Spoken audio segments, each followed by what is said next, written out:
Man accused of murdering the UnitedHealthcare CEO. He arrived back in New York and now faces federal charges that could lead to the death penalty. Dan Abrams is standing by.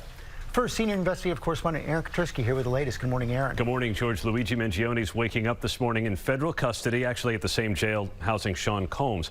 It was his last stop after a day of court appearances, aircraft rides, and a long perp walk under heavy guard. It was a whirlwind day for the accused killer Luigi Mangione, starting in Pennsylvania, where police loaded him into a van and drove him to the airport for a flight to New York.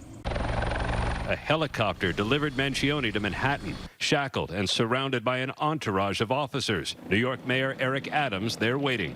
This act of terrorism and the violence that stems from it is something that would not be tolerated in the city.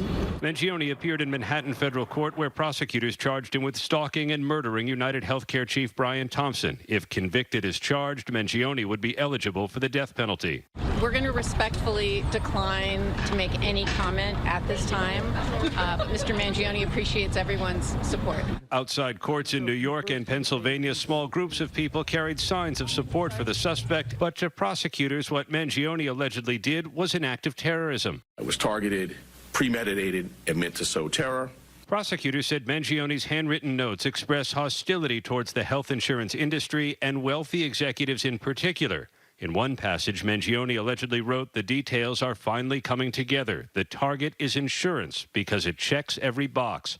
Prosecutors said the notebook describes an intent to whack the CEO of one of the insurance companies at its investor conference. The criminal complaint includes images of the suspect traveling to and from the scene of the crime, one walking while wearing a gray backpack, another riding a bike toward the Hilton Hotel.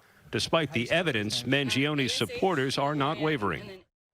And in court, Mangione answered yes to a few questions. Otherwise, he appeared rather subdued. We saw him in civilian clothes. A federal marshal carried a brown paper bag containing his orange jumpsuit.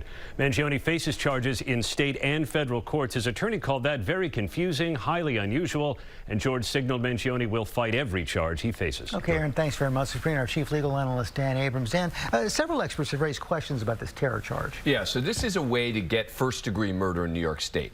Typically in New York State, if you murder someone, you'll be charged with second-degree murder. Here they're trying to elevate it to first-degree murder. There wasn't the killing of a police officer, which would typically be the kind of first-degree murder charge. But if it's also in connection with an act of terror, you can charge with first-degree murder.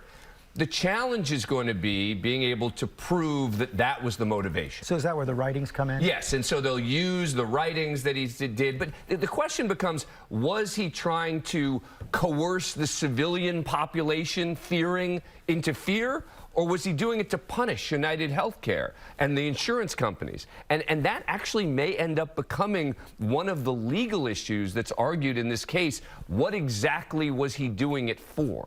How about his lawyer's point that this combination of federal and state charges is unusual? Well, what's unusual here is it almost seems like there's a competition between the feds and the state prosecutors here as to who's going to get to try him first. And typically you have much more coordination between the two, where it's clear, okay, the feds are going to go first or the state's going to go first.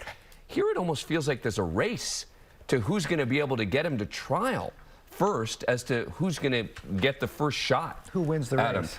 Whoever gets to trial first.